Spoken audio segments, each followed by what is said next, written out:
Pessoal, boa tarde, começando mais um M2M Podcast. Gostaria de pedir a todos para compartilhar, curtir o vídeo e se inscrever no canal. Isso é muito importante, ajuda a gente a trazer conteúdos aí para o canal. Tá?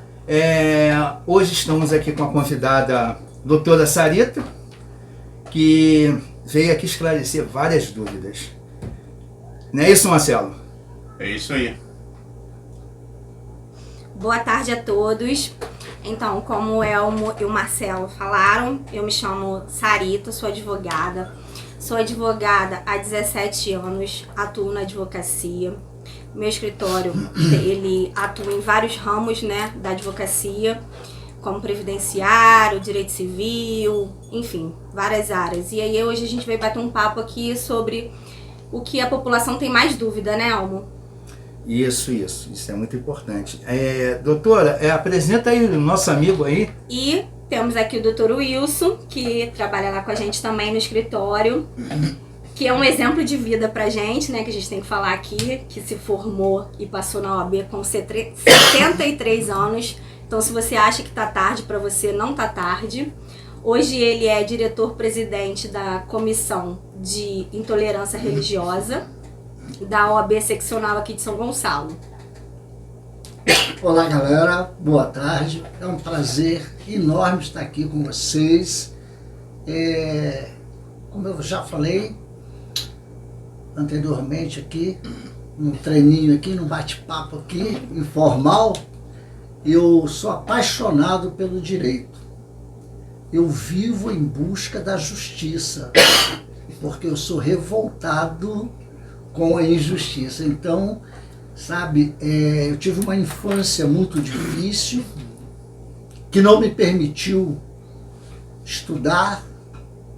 Nessa faculdade, eu só pude concluir, realizar um sonho aos 67 anos de idade.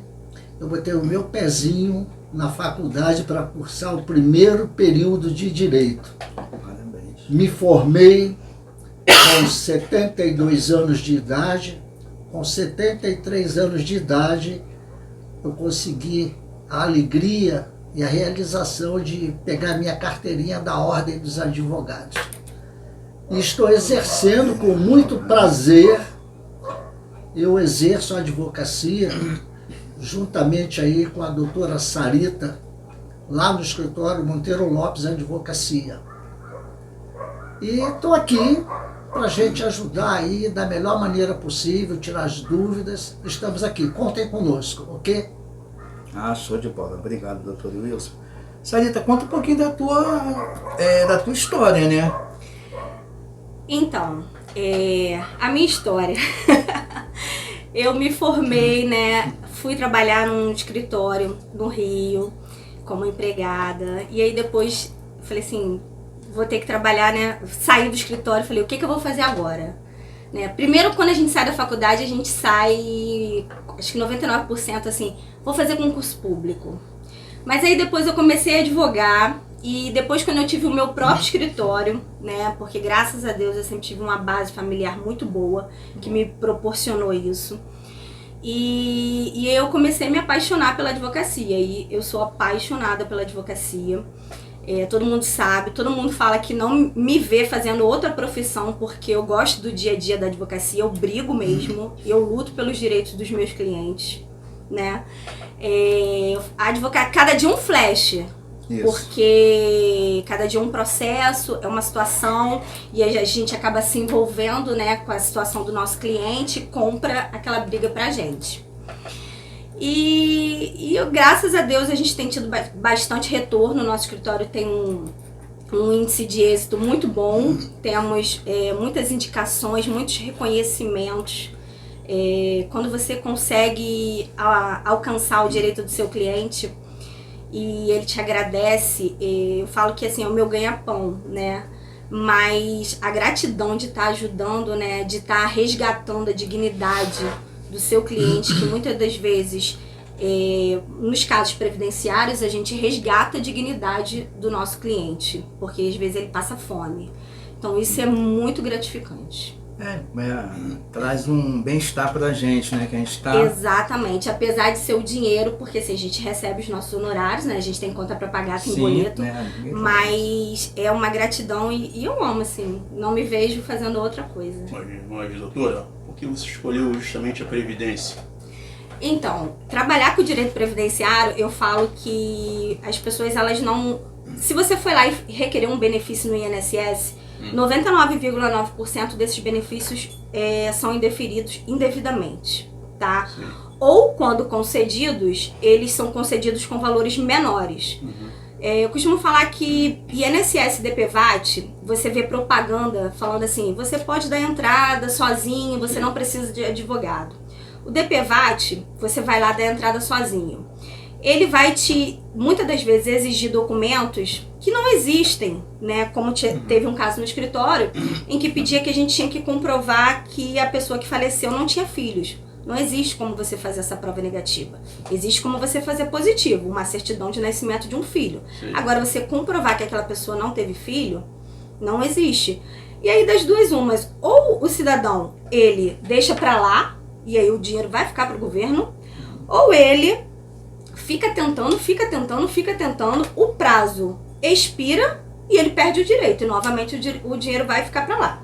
O INSS é a mesma coisa, você vai lá pedir uma aposentadoria, às vezes, como nós temos muitos casos lá no escritório, você só tem 8 anos de contribuição, e aí o cliente chega, nós fazemos o cálculo, analisamos a documentação e a pessoa tem 27 anos de contribuição. Como assim? Né? Uma pessoa que vai lá requerer um benefício, o INSS, paralisia cerebral que nós temos lá. Sim. A criança não tem deficiência. Como assim não tem deficiência? Ela tem um laudo, ela já nasceu com aquilo ali e o INSS negou o benefício, né? E aquela família está passando necessidade, né? E a questão é essa. Então quando você trabalhar com direito previdenciário, é um desafio, é muito bom, é você ir lá e mostrar para o INSS que ele está errado, né? Tem um outro caso também, são as revisões, né? Revisão de aposentadoria. Todo mundo fala, nossa, mas eu fazia contribuição em 2 salários, em 3 salários mínimos, né? E hoje eu recebo 1 salário mínimo de aposentadoria, como assim? Certamente houve um erro no seu cálculo, né? Temos inúmeros casos no escritório de pessoas que foram aposentadas em 2015 ganhando 1 salário mínimo, na época era R$ 788. Hoje, naquela época, R$ 788, sendo que ele teria que ter sido aposentado ganhando R$ 1.290. Hoje, ele está recebendo 1 salário mínimo, R$ 1.212. Então, ele hoje teria que estar recebendo R$ 1.700 e poucos. Então, você acha que R$ 500 é pouco? Para quem é aposentado não é pouco. Isso quando a empresa paga, né? Às vezes ela não está pagando Então, aí... para a pessoa se aposentar, né? Nesse caso, por exemplo, essa pessoa de revisão de aposentadoria, ela tem eu já fiz o cálculo, ela tem R$ 42 mil de atrasados para receber do INSS. Isso. Desde quando ele se aposentou, fora aumentar a aposentadoria dele em mais R$ 500. Esse caso que você falou também, a pessoa trabalha de carteira assinada. E aí o patrão, o empregador, não paga contribuição. Neste caso, existe muito também. E o que acontece? A responsabilidade não é do empregado. A lei diz que a responsabilidade é do empregador pelo pagamento da contribuição. Cabe ao INSS fiscalizar se está sendo feito esse pagamento ou não, porque existe um registro na carteira. Existe um registro de que aquela pessoa é empregado. E aí, quando a pessoa vai fazer o requerimento da sua aposentadoria, nesses casos, ele deveria... não seria obrigação dele. Se a carteira dele não tiver nenhuma rasura, ele deveria apresentar para ajudar o INSS, tá? É um contra-cheque, um termo de rescisão de contrato de trabalho. Aquilo ali vai ajudar o INSS a entender que ele era empregado e a responsabilidade não era dele pela contribuição, tá? Uma outra situação sobre a aposentadoria que a gente vê muito são os empregados que trabalham expostos aos agentes nocivos, né? Eu vou dar um exemplo aqui, que é o que acontece mais no escritório. Os empregados de uma empresa, de concessionária de água e esgoto. Eu não vou falar o nome, mas, né, de água e esgoto. Lá... Que não é de Niterói. Que não é de Niterói, tá? Deixa bem claro aqui por conta do meu amigo Elmo. Os empregados lidavam mesmo, né? Entravam lá no buraco, lidavam com esgoto, com água. Naquela época não tinha EPI, né? E essa empresa não pagava os adicionais, né? E aí quando essa pessoa vai fazer o requerimento de aposentadoria no INSS, o INSS não tem conhecimento daquele período especial. Então, um exemplo, se você trabalha 3 anos exposto, você vai fazer a multiplicação do fator da aposentadoria especial, né, da atividade especial. Isso vai aumentar em torno de 40% do seu tempo de contribuição, né? Sim. Isso vai ajudar você a ter mais tempo de contribuição e se aposentar mais cedo. E aí é um outro caso, porque as pessoas se aposentam, o INSS não conta esse tempo, com isso o segurado ele tem a sua aposentadoria reduzida, porque se fosse contado aquele tempo, a aposentadoria dele teria um valor maior, né? E aí temos casos desses de aumentar R$ 1.500 na aposentadoria do empregado e pegar 200 mil de atrasados, 100 mil de atrasados, 300 mil de atrasados. Agora que... É o INSS. INSS. Agora tem casos aí que não precisa nem você trabalhar, né? Não precisa nem você trabalhar, você já tá andando já na lama, já num monte de lugar. Você sai de casa, já anda na lama. Exatamente. Misturado um monte de coisa. Exatamente. Hoje, assim, quando a reforma previdenciária, ela prejudicou muitas pessoas. Muita coisa. Mas também tem segurados que foram muito, muito beneficiados, tá? A reforma da Previdência trouxe o chamado, vocês já devem ter escutado aí nas redes, contribuição única. O que é contribuição única? Você preencheu a idade, homem, 65 anos, hoje, 2021, mulher, 61 anos e 6 meses, tá? Você precisa ter 15 anos de contribuição, o homem, e 20 anos de contribuição, 20 anos de contribuição, o homem, 15 anos de contribuição, a mulher. E aí a gente tem casos de pessoas que trabalhavam e faziam suas contribuições antes de 1994, julho de 1994, que foi quando o real entrou. Ah, Sarita, mas eu não tenho contribuição depois de 1994. Mas você tem 15 anos ou 20 anos, dependendo, né, homem ou mulher, para trás, vamos fazer uma contribuição única sobre o teto, que hoje é 7.070 e pouquinho, né? E aí você consegue se aposentar ganhando R$3.600, R$3.700. E aí o INSS já está começando a se mover, porque isso não está sendo legal para ele. Aí ele já soltou uma nota dizendo que os advogados estão querendo dar um golpe no INSS. Opa, isso é legislação, eles que aprovaram, né? Uma outra opção é o descarte. O que é o descarte? Você tem 27 anos de contribuição, você tem 65 anos de idade, tá faltando tempo para você se aposentar, mas você preencheu os requisitos de aposentadoria por idade. Então o que a gente faz? A gente pega aqueles 7 anos que ultrapassaram os 20 anos, descarta ele. Por que a gente descarta? Antes da reforma, o cálculo era feito com base em 80% dos maiores salários. Hoje o cálculo é feito com base em 100%.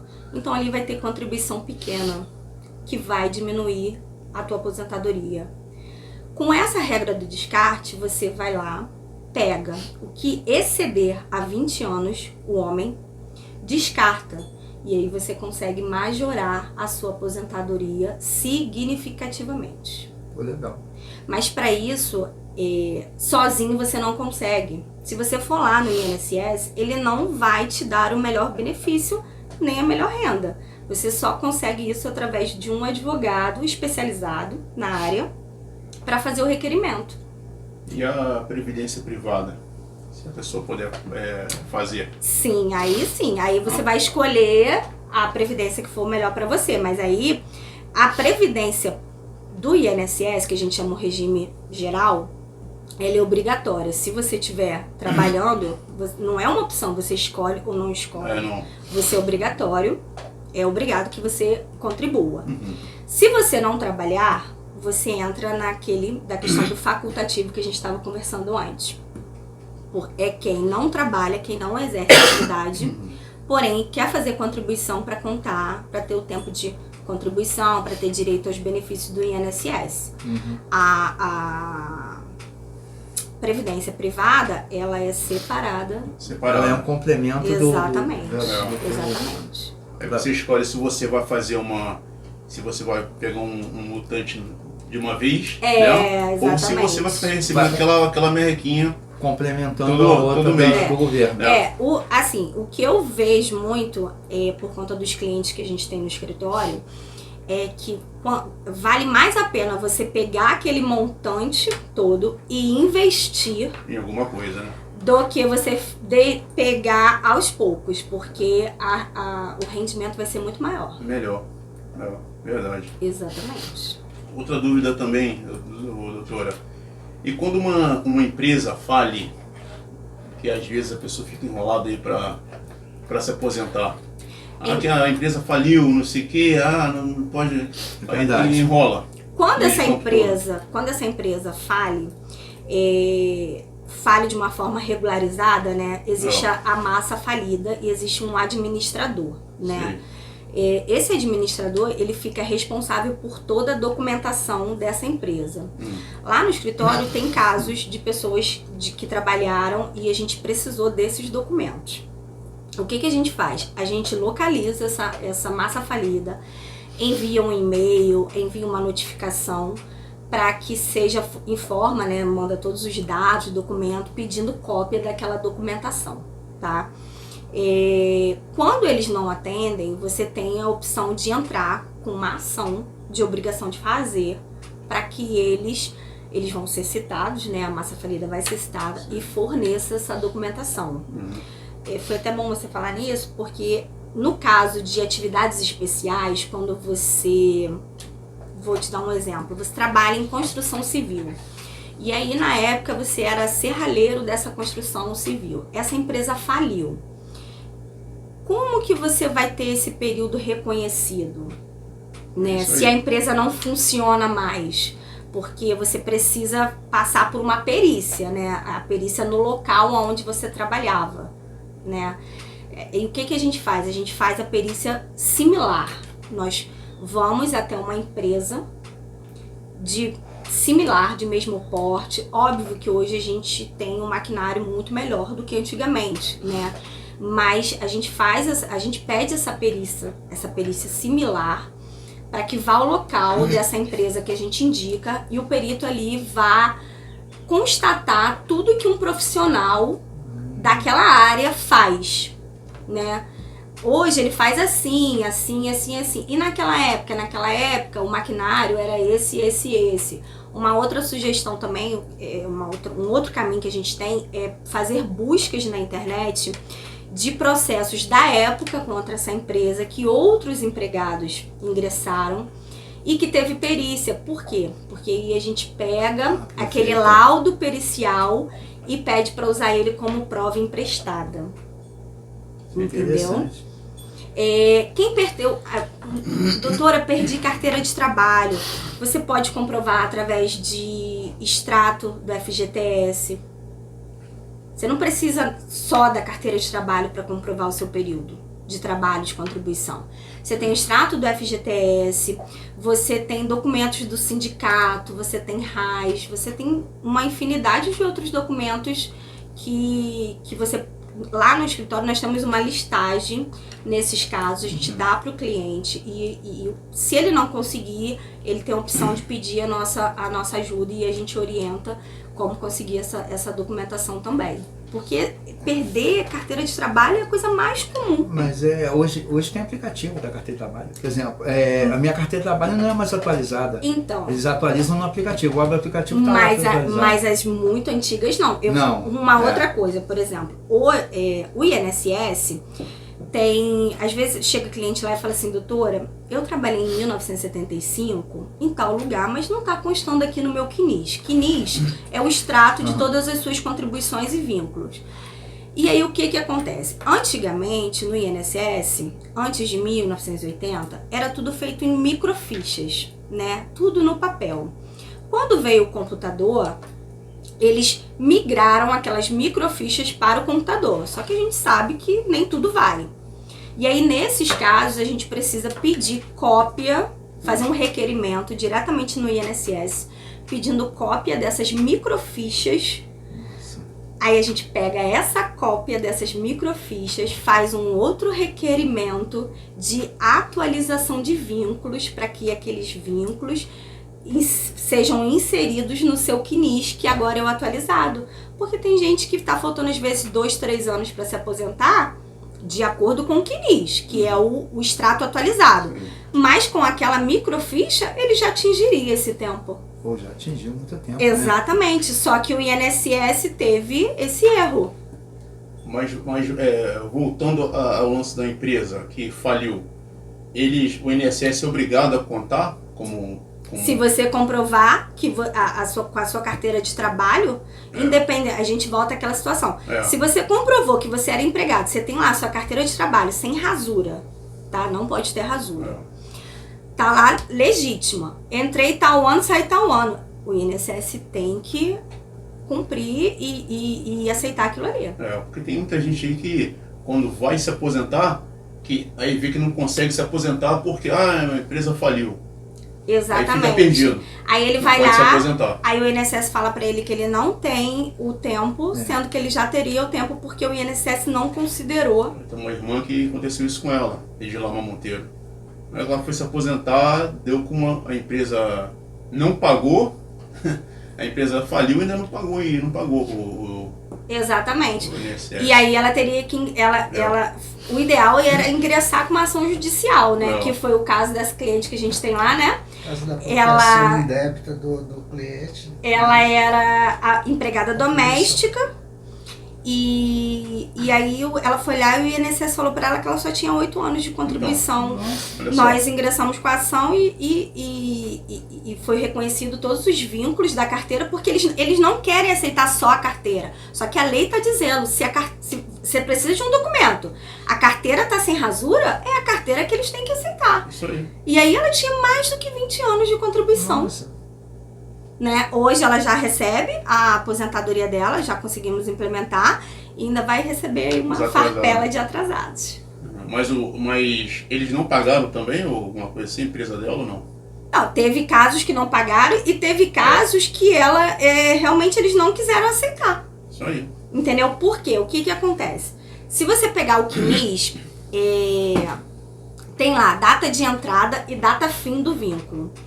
Quando essa data fim está em branco, muitas das vezes eles não consideram aquele período.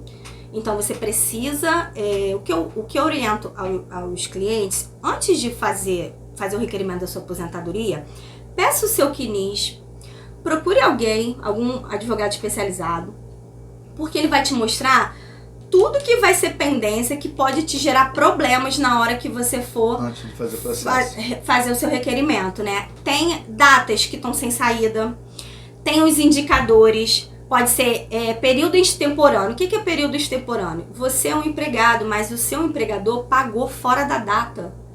Isso não é um problema seu. Isso é um problema do INSS com o empregador. Mas ele vai lá e ele não vai considerar aquele período que você trabalhou. Então você precisa de alguma medida enérgica que faça o INSS cumprir o que ele tem que cumprir. E aí é através das ações judiciais. Ele tem que notificar o empregador, né? O INSS. Aí é um problema do INSS. Mas quando o empregador ele deixa de pagar, eu acho que acredito que seja isso, quando o empregador ele paga depois da data, ele paga com multa, né? Mas aí depende, o que acontece? Existe tempo de carência e tempo de contribuição. O que é tempo de carência? Vamos supor, eu comecei a trabalhar hoje. E aí, o meu empregador só vai começar a fazer o recolhimento daqui a 2 anos, um exemplo. mas ele vai fazer retroativo.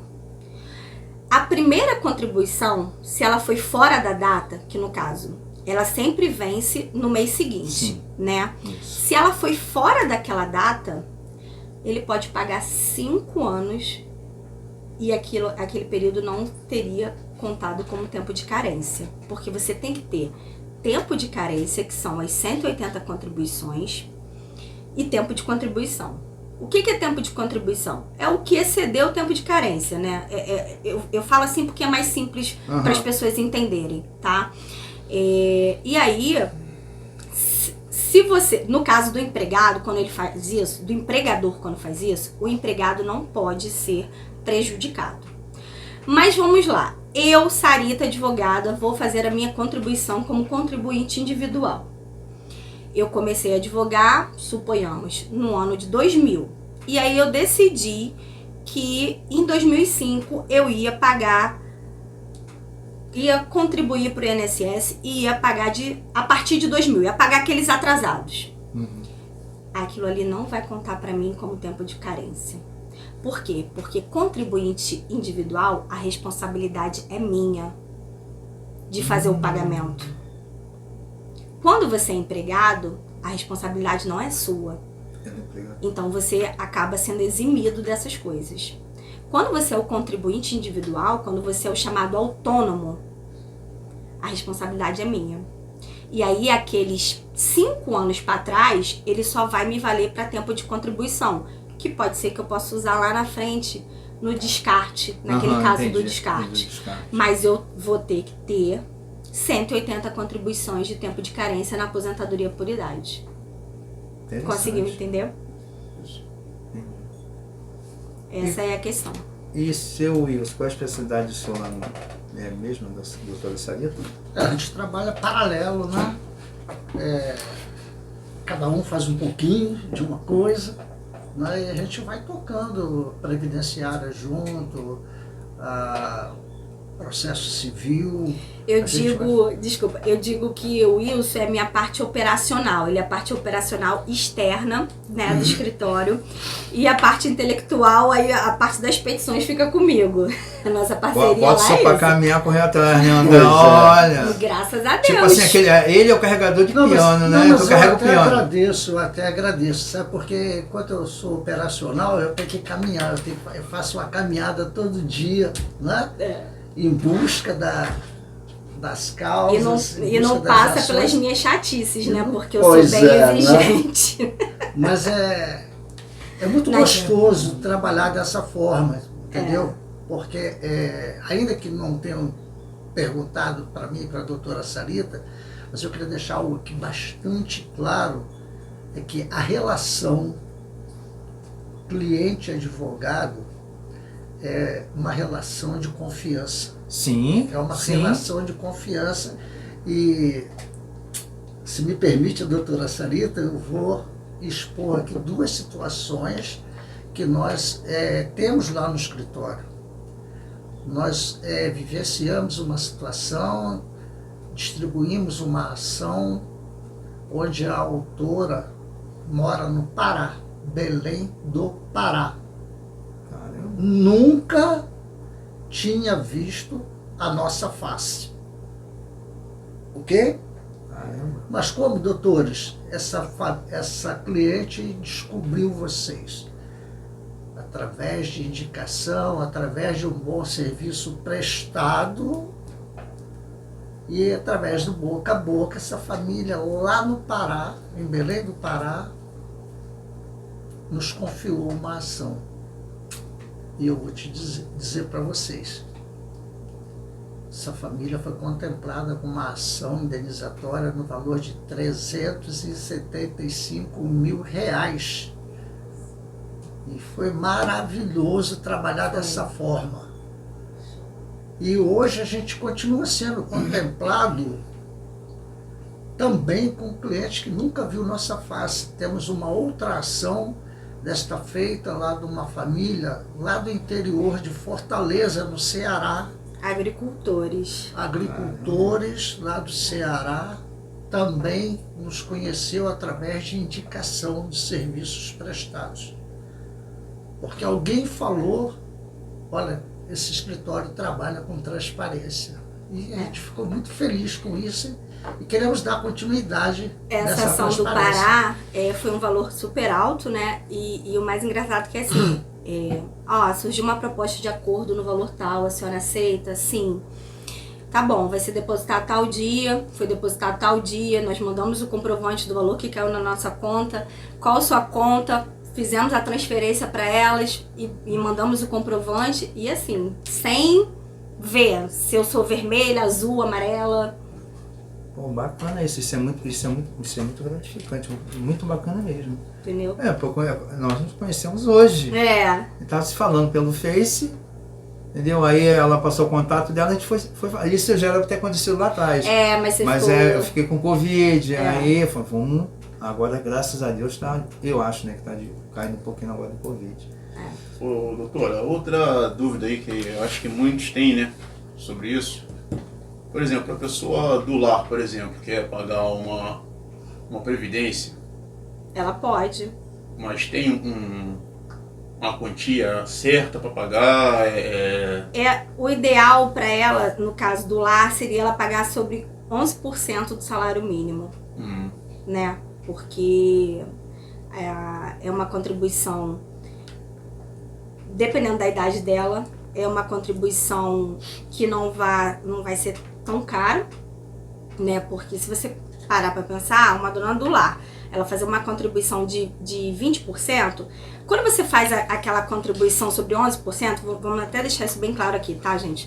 Contribuição sobre 11% do salário mínimo, ela somente te dá direito à aposentadoria por idade, tá? E quando você faz, seja do lar, seja facultativo ou seja contribuinte individual, tá? O chamado, mais conhecido como autônomo, né? MEI, né? Não, o MEI não, o MEI é outra categoria. Esse 11%, ele só dá direito à aposentadoria por idade. É porque ele falou o MEI também só dá direito à aposentadoria por idade, tá, gente? Para quem paga MEI. Quando você faz a contribuição sobre 20% do salário mínimo, aí você tem a opção de requerer sua aposentadoria por tempo de contribuição, que hoje não existe, não é mais, a gente chama tempo de contribuição, mas hoje não é mais tempo de contribuição. Soma, né? Hoje é a soma 2 pontos, tá? Hoje você tem que ter no mínimo a mulher 30 anos de contribuição, né? O homem 35 e somar a tua idade. Hoje a mulher tá com 57 anos e meio, tá? E tem que atingir a pontuação do INSS, tá? A chamada aposentadoria pura por tempo de contribuição, ela foi extinta com a reforma, tá? Então, assim, dependendo da idade dela, eu acredito que, assim, dona de casa já é uma pessoa que já trabalhou, muitas das vezes já trabalhou, teve filhos e decidiu seguir, né, cuidando da família e dos filhos. E aí eu acho que o ideal seria 11%, que eu acho que ficaria num valor mais razoável, né? Por idade. Mas aí é 11%, né? Tem também a contribuição baixa renda, tá? Que é 5% sobre o salário mínimo. Aí você precisa ter o seu cadastro ir no CRAS, se cadastrar. Lá você vai receber um documento dizendo que você se enquadra na categoria de baixa renda. Aí você vai apresentar isso para o INSS validar esse documento para que você seja autorizada a fazer esse recolhimento de baixa renda, que é 5% do salário mínimo. Porque tem muita gente que até vende alguma coisa na rua e não... Sim, aí nesse caso ele tem uma atividade, aí ele seria um autônomo. Aí ele tem a opção de contribuir sobre 11% ou sobre 20%, né? Os ambulantes. Ou abrir uma MEI. Ou abrir uma MEI, porque eu acho que sai até mais barato, né? A MEI sai mais barato. Exatamente. Todo mês. E aí, de qualquer forma, se ele contribuir 11% do salário, vai ser muito mais barato do que o valor que ele vai pagar no MEI. E os dois são aposentadoria por idade, né? Que o cara, às vezes, ele não quer entrar no INSS da vida para perguntar essas coisas. Exatamente. Né? Essas informações assim são muito válidas. E por conta disso, até vou aproveitar e deixar aqui, para quem ainda não me segue lá no Facebook, Sarita Lopes Advogada, nós temos uma página que o objetivo é divulgar né, os direitos, tirar dúvida das pessoas, para que as pessoas não façam errado, porque fazer errado e depois ir lá e requerer e falar, meu Deus, eu perdi esse valor todo, recolhi errado, não é que você perdeu, muitas coisas vão ser resgatadas, mas você só vai conseguir resgatar se você procurar um advogado, né? Então lá no Facebook é Sarita Lopes Advogada e temos o Instagram, que é a DV Sarita Lopes. Eu tô começando a implantar também a parte do canal do YouTube, porque aí lá eu pretendo colocar uns vídeos mais profundos, mais explicativos, né? Ensinando como você requerer a sua aposentadoria, o seu benefício, o que você preenche.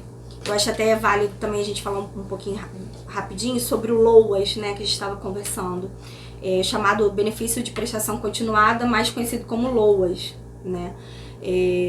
O LOAS está tendo muito indeferimento por conta da renda per capita. A renda per capita, o INSS está considerando 1/4 do salário mínimo.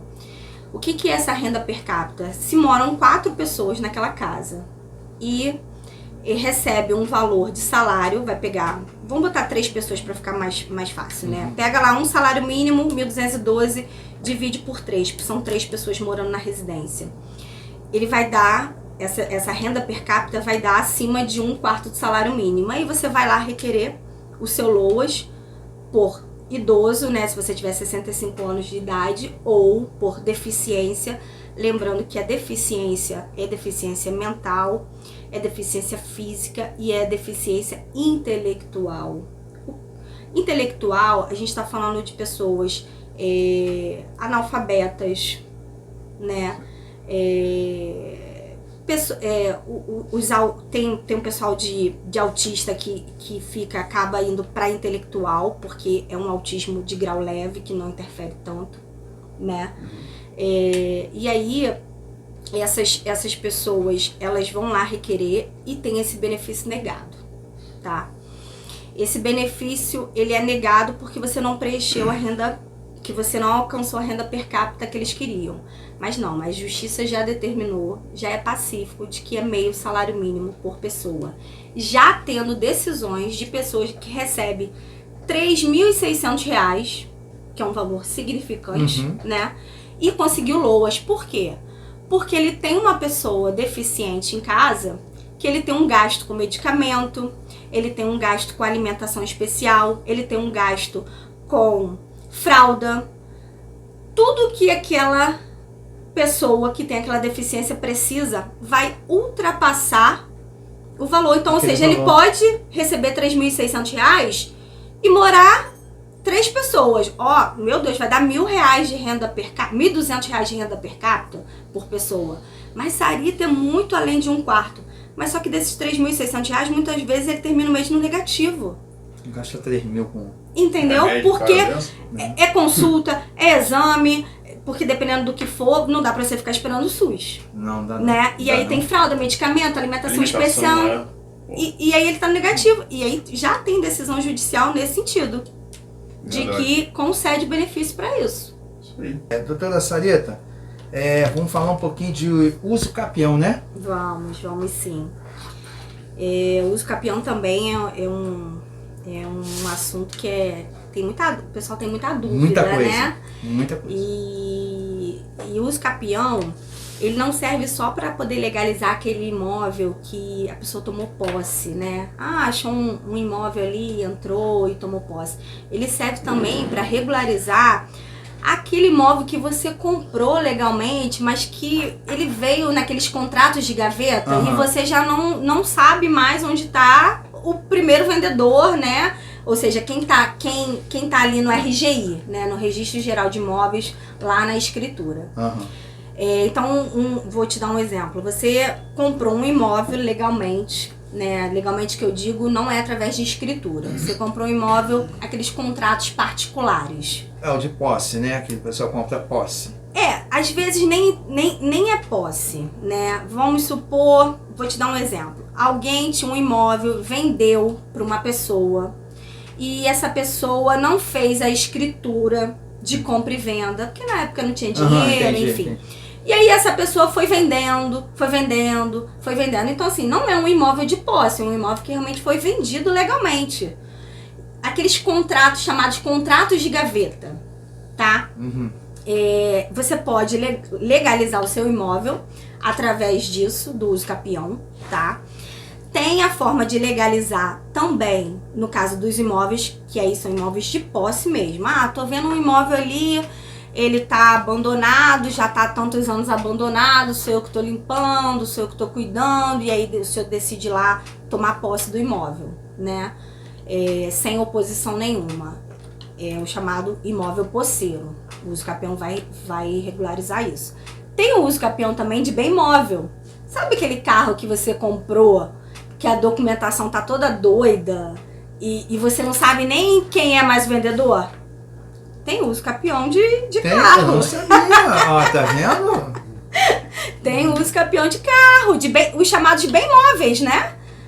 Carro, caminhão, né? Enfim, que for bem móvel, que você comprou. Não tem mais como você legalizar, porque você não sabe onde está o vendedor, né? No caso, o proprietário registrado, né? Não é nem o vendedor, porque o vendedor às vezes você acha que também comprou de alguém que ele também nem sabe quem é.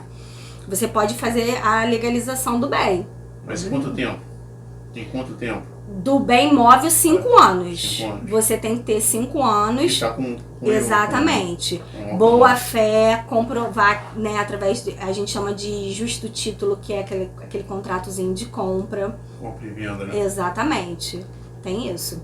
Tem o uso capião familiar, que é quando o marido separa, né? A gente fala marido que normalmente é o que sai e deixa a mulher com os filhos, né? Mas pode ser ao contrário, né? Quem ficou no imóvel quem ficou ali morando naquela casa, naquele imóvel, e aí o cônjuge não faz partilha de bens, não legaliza, não divorcia, né? Não faz os trâmites legais.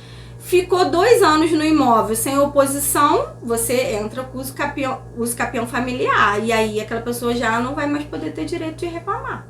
Caramba. E tem o uso capião coletivo, que é o que a gente estava falando antes, que no Brasil acho que é muito normal, né, isso. Imóvel com várias casas dentro daquele terreno, exatamente. E aí você precisa, no caso do uso capião coletivo, você tem que ter 5 anos, né? Tem que ter sempre a boa fé, né? A concordância de todos que residem ali naquele imóvel. Aí vão ter aqueles documentos de praxe, né? Que você vai ter que ter a planta do imóvel assinada por um engenheiro, o memorial descritivo, as certidões negativas que a gente tira na Justiça Federal e na Justiça Estadual. O que são essas certidões negativas? Reais, né? Essas certidões negativas, você vai tirar. Primeiro você vai tirar a certidão de ônus reais, ali vai constar em nome de quem está registrado. Então você vai precisar tirar uma certidão negativa no seu nome, no nome da sua esposa e no nome de quem você comprou, para comprovar que não existia já ação antes, né? Porque você não pode ter oposição. A partir do momento que tem oposição, aí você já perde o uso capião. Entendi. Entendeu? A gente tem o uso capião ordinário, que são 10 anos. 10 anos comprovados na posse, tá? Tem que ter o justo título, que esse contrato, né? Ou seja, eu comprei uma posse de boa fé, eu comprei de alguém que já estava na posse há tanto tempo, tá? Tem que ter a boa fé, esse justo título. Se você fixar moradia e trabalho naquele imóvel, você pode reduzir esse prazo de 10 para 5 anos, tá? Já no uso capião extraordinário, você precisa comprovar 15 anos. No ordinário, você não pode ter outro bem no seu nome, outro bem imóvel. Então, assim, você vai ter que demonstrar que aquele ali é o seu único bem. tá? No extraordinário, não. No extraordinário, você pode ter outros bens no seu nome, você tem que ter 15 anos, comprovar 15 anos no imóvel. Você não precisa ter o justo título e nem a boa-fé, você só tem que comprovar ali. Tá? É porque aqui na nossa região aqui tem muita gente que mora de posse, né, Marcelo?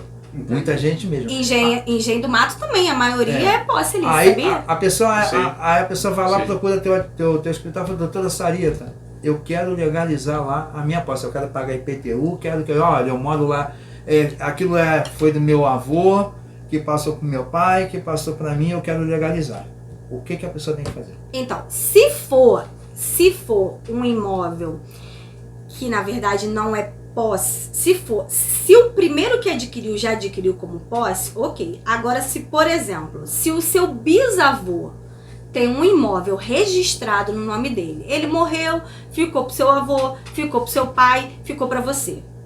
Não é um imóvel de posse. Aí, se você não tiver documentação nenhuma, você vai fazer esse uso capião que a gente chama familiar, que vem de família, né? Vai passando. Uhum. Agora, vamos supor, se o seu pai comprou um imóvel que já era posse e aí passou para você, você vai usar o tempo de posse do seu pai somado ao seu para atingir o requisito do uso capião. Não é só o tempo que você tá. Você pode trazer o tempo Só de quem... do meu pai e o meu, o da outra pessoa que tinha não conta. Não, conta Conta também. também. Se você tiver um documento, vamos supor, João vendeu para Pedro. Aí João fez um documento para Pedro dizendo que ele já estava na posse há 5 anos. Aí Pedro vende para você. Pedro vende dizendo que, olha, eu estou na posse há 10 anos. Aí você já está lá também há 5. Um exemplo, você quer regularizar? Você vai somar 5 de João, 10 de Pedro e os 5 seu. 20 anos. Entendeu? Você traz esse tempo de trás. Aí o que a gente costuma fazer para ficar bem legalizado, bem legal, né? E bem legalizado? Existe uma escritura declaratória de posse que ela é feita em cartório. Né? Uns chamam de ata notorial, outros chamam de escritura declaratória de posse. Você vai levar 2 testemunhas e vai fazer essa escritura em cartório, é uma escritura oficial, tá? Essa escritura, ela vai dizer desde quando você tem a posse e essas testemunhas vão assinar. Você só precisa ter um cuidado. Um exemplo, você vai hoje fazer essa escritura. Se você levar uma testemunha que hoje tem 20 anos, e aí lá você vai colocar que você tem esse imóvel há 5, você não vai poder usar essa testemunha. Por quê? Porque se ele tem 20 anos, botar 5 anos para trás, ele era menor de idade, ele não vai poder. Entendi. Você precisa isso aí, ter esse cuidado. Entendi. Entendeu? Uhum. Interessante isso. Tem e aí tem o uso capião também urbano, que é quando o imóvel é de até 250 metros quadrados, que aí o tempo mínimo de comprovação é de 5 anos, né? Que você tem que comprovar que você está no imóvel. Se você fez melhorias. Uma outra coisa que acontece muito, a pessoa tá lá no imóvel e aí de repente o dono aparece. E aí não preenche o prazo do uso capião. Se você fez benfeitorias necessárias naquele imóvel, você pode fazer a sua defesa nessa ação de uso capião, pedindo para que você seja ressarcido de todo o gasto que você teve naquele imóvel. Então, assim, se você pagou IPTU, se você fez obra... Se você construiu uma casa nova, derrubou aquela pessoa Exatamente, nova. porque aí ele vai... Um exemplo, se o terreno era um terreno, não tinha construção, você construiu uma casa, aí no final das contas, aí a pessoa vai botar, né, na balança, né? Quanto vale só o terreno, quanto vale o reembolso, ressarcir a casa. Entra no acordo, fica aquele negócio brigando lá por... Tem terreno que vale mais do que a casa? Aí tudo bem, mas e aí, quando é que tem uma casa boa, né? Então aí você tem... Quando tem a casa boa, aí você, é outro problema. Você tem que ressarcir, porque aquilo ali é uma valorização no seu imóvel, porque o terreno sozinho ele valia um valor. Isso ele aí ia dá ter um valor. muito problema isso aí. Às vezes você faz uma casa, aí, vai passar aqui uma rua. vai passar não sei o que. Aí fica naquela... O problema... naquele jogo de empurra. Aí o quem problema- vai pagar aí o... O problema dá no seguinte, porque quando você constrói, assim, penso eu, né? Se eu fosse construir num imóvel que é posse, eu teria que ter o cuidado de guardar todas as notas, todos os comprovantes do que eu gastei. Pode falar Isso aí. isso. Por quê? Isso aí. Porque se daqui a 5 anos alguém aparecer e eu não tiver completado o tempo de uso capião, cadê as notas se eu joguei tudo fora? Aí aí. já era. Já era, vai ter que comprovar que gastou. Entendeu? Você vai comprovar que existe uma benfeitoria. Aí quem foi que fez essa benfeitoria? Foi você? Não tem nota no seu nome? Aí Você viu aquele túnel lá de Embola tudo. São Francisco lá que passou? Quanta família foi tirada dali? Pra passar aquele túnel e não ficar fubá ali. Então, gente, aí a gente entra no caso da desapropriação. Que eu passo isso na minha vida particularmente. Meu pai comprou um imóvel. Vou contar essa história pra vocês, tá, gente? Ele Ah, ótimo, pode contar. porque assim, nós passamos isso, né? Ele comprou um imóvel e naquela época, em 1991, ninguém pensava em comprar um imóvel naquele lugar. Minha mãe quase cortou a cabeça dele fora. Pecuaçu. Não. Não? Chamado Praia das Pedrinhas. Ah, meu Deus do céu. Em 1991. Caramba. Mamãe rapaz. quase matou ele. Aí, ele deixou uma pessoa botar um trailer pra vender, porque era uma viúva, enfim. Aí a mulher invadiu o terreno e não queria mais sair. Entramos com uma ação de reivindicatória, porque meu pai comprou legalizado mesmo, não era Sim. posse, tá? Era um imóvel com escritura registrada. Então a ação correta é reivindicatória de propriedade, não é reintegração de posse. Uhum. Reivindicatória de propriedade com emissão na posse. Ganhamos a ação. Quando foi para sair o mandado de emissão na posse, para que a gente pegasse o terreno de volta, porque agora todo mundo quer. Tá revitalizado, Isso. todo mundo quer. Veio a prefeitura e desapropriou o imóvel. Um terreno a 10 metros da areia da praia, de esquina, a prefeitura falou assim: o terreno vale 78 mil reais. Não vale 78 mil reais um terreno daquele. E aí, estamos aí brigando com uma ação de desapropriação, tá? Para fazer perícia. Já juntei nos autos. A gente faz trabalho de campo, né? Aí a gente vai no local e aí vê outros terrenos que estão sendo vendidos. Pesquisei na internet, OLX, Zap, Zap Imóveis, né? E aí o que acontece? Lá tem terrenos no mesmo tamanho, na mesma área, pior na verdade, não é na beira da praia, é mais pra cá, valendo 250 mil, 200 mil. E aí como é que a prefeitura quer pagar 78? Então assim, nesses casos as pessoas podem, as pessoas vão sair porque a prefeitura teve a emissão da posse lá, mas elas não devem aceitar o valor que a prefeitura quer pagar. Isso aí. Elas não devem aceitar, elas têm que... aceita. Mas esse é o problema. Você tem que, se você aceitar, aí não tem mais o que fazer. Você vai sair e vai ingressar com uma ação cobrando o valor que tem que ser cobrado, porque isso aí vai vir atualizado, gente. Mas vocês chegaram a fazer casa no terreno, não? Não, era só um terreno mesmo. Só um terreno. Não tinha construção. Eu ia muito ali nas pedrinhas ali pescar ali. Né? Mas aí a prefeitura tomou posse já? Sim, fizeram uma praça. Ah, tá. Fizeram uma praça. E aí, foram 2 terrenos, né? O terreno vizinho, o rapaz aceitou, né? Aceitou lá os 78. Mas a gente não aceitou, não. Não tá certo, não vale mais, não vai aceitar. Mas é perto ali do cais ali mesmo ali ou não? É ali perto Quando da você feira? chega na praia e faz assim, ó. Sei. Né? Que a Praia da Experiência Tem obrigatoriamente aquele vem e foco faz. ali de um monte de barzinhos ali. Aí quando você chega hoje na praia, tem aquela praça do lado direito, né? Ah, entendi. Exatamente. Deve ter uns 30 anos que não vou ver essa moção. Exatamente. E aí a desapropriação acontece muito isso, porque aí você vai... O que você tem que fazer? Você vai fazer um trabalho de campo para mostrar para o juiz que os imóveis naquela localidade não valem isso, porque eles querem pagar valor venal. Chegar no que eles querem, né? Exatamente, não. problema. É valor de mercado. Então, assim, se ele tá dizendo que tem 78, me arranja um terreno lá 78 que a gente tá comprando. Então, né? Na beira da rua, né? Exatamente, né? De esquina, que ainda vale muito. E aí um processo desse passa por perícia, né? Um engenheiro vai lá, vai avaliar. Quando tem construção, ele vai avaliar a construção, ele vai avaliar o valor. Normalmente eles usam, tem os índices oficiais deles, né? Para poder fazer o cálculo. É um processo bem Então, acho que ele complexo. também fica no meio termo, né? Olha, ficar no meio termo. Na verdade, o juiz ele tem que ver assim, quanto realmente está valendo aquilo ali, né? Isso. Então, a ideia de fazer um trabalho de campo, de juntar fotografia, de juntar anúncios de venda, é mostrar, olha, a média é isso aqui. Então, assim, não necessariamente ele precisa arbitrar em 250. Ele pode ver uma média. Esse é 250, esse é 200, esse é 180. E ele vai pegar uma média, numa né? média, é isso. Considerando o local do seu imóvel, né? Porque assim, você pode pegar o bairro.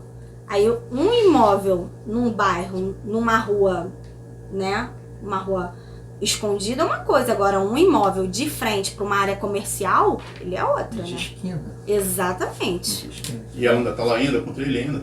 Não, a mulher Praça, saiu. sério? A prefeitura desapropriou e eles fizeram uma praça. Entendeu? No seu terreno. Vai vendo. É brincadeira. E não recebeu Brincadeira. por isso Tá aí. vendo? Eu falo que isso acontece também na família da advogada, né? Brincadeira, né? Exatamente. Mas essa região toda aqui de Rio do Ouro, Vaz das Moças, Itaipu, a maioria é tudo posse. Engenho do Mato, Engenho do eu Mato. sei. Engenho do Mato, eu sei. Entendeu? Engenho do Mato, Itaipuaçu, eu sei que tem uma. A maioria é posse. E aí, a galera que não quer passar por essa parte de processo de uso capião, eles procuram, tem uma empresa, né, que ficou responsável por esses terrenos, o nome, né?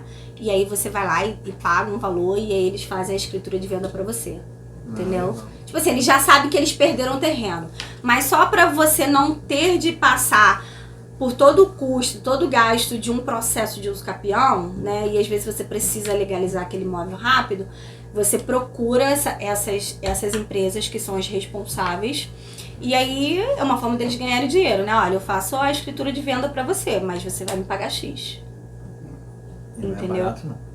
Não é barato. Não é barato, não. Então, assim, pra galera que não tem dinheiro pra pagar, que não tem recursos, você vai procurar uma defensoria pública ou um advogado. O problema... A prefeitura gosta muito de multar, né? Multar com eles mesmo.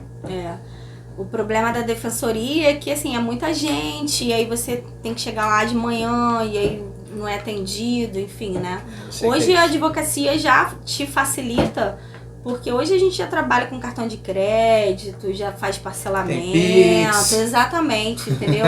Não é mais igual antigamente, pra legalizar custa X, tem que pagar de uma vez, né?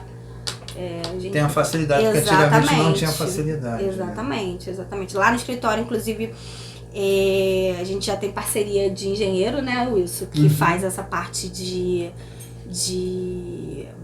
planta e memorial, porque isso aí tem que ser um engenheiro registrado no CREA, um profissional realmente. Então, se para a pessoa legalizar a casa dela, Tem que ter. ela tem que ter a planta da casa, já vai morrer no dinheiro aí. Porque vai ter que pagar um engenheiro. Mas aí também isso vai depender do tamanho da planta, né? Isso, o preço vai variar por conta disso. Aí tem a planta e tem o memorial descritivo, né? O que é memorial? É um memorial referente à planta. Ah, tá, entendi. Entendeu? Entendi. Esses dois entendi. são documentos que são feitos por profissional registrado no CREA. Tem que ser engenheiro, Tem que ser engenheiro civil, engenheiro. entendeu? Tem que ser engenheiro civil, não pode ser. Tudo tem planta hoje em dia, felizmente. Aí tem que ir no A prefeitura cartório. não pede, né? Assim, fica tudo, né? Não, a prefeitura quer saber de vir cobrar IPTU. Exatamente. Vem aqui, mede, Por olha. exemplo, o IPTU, quando você tem o IPTU no seu nome, ainda que seu imóvel seja posse, isso já vale também, já conta a seu favor, já conta como um documento justo, entendeu? Toma, seja assim mesmo. Exatamente. E tem aí, aproveitando o ensejo, rapidinho, essa tem também a questão da adjudicação. É uma ação, tá? Ela é meio parecida com o uso capião, mas não é o uso capião, tá, gente? Eu vou dizer o que é. Você compra o imóvel de uma pessoa e aquela pessoa some, e morre, enfim, e aí como que você vai legalizar aquilo? O imóvel é seu, né? Então, assim, para você não vai fazer um uso capião. Você pode ingressar com uma ação de adjudicação. O que é adjudicação? Você tem um contrato de compra e venda. Você vai fazer aquele contrato de compra e venda valer. O juiz vai dar uma ordem, uma sentença determinando que o RGI registre aquele imóvel no seu nome, entendeu? Entendi. É uma forma de também legalizar o seu imóvel. Entendi. É importante, isso aí é muito bom. Então, doutora, obrigado. Doutor Wilson, muito obrigado pela presença. Você falou pouco, mas na próxima aí você fala mais. Ok, mas foi um prazer. Um pouco que eu falei assim com muito prazer em estar aqui. E falei a mais pura da realidade da situação, entendeu? Eu agradeço também a oportunidade a vocês, as perguntas. Nos disponibilizamos, né, Wilson? Para que possamos voltar outras vezes. A casa como uma forma de divulgação, né, dos direitos. E estamos aí, conta com a gente. Parceria, doutora Sarita e M2M Rádio Estúdios. Pessoal, pedindo a vocês para compartilhar o vídeo, se inscrever no canal, curtir, comentar lá, tá, pessoal? Obrigado mesmo por assistir e até a próxima.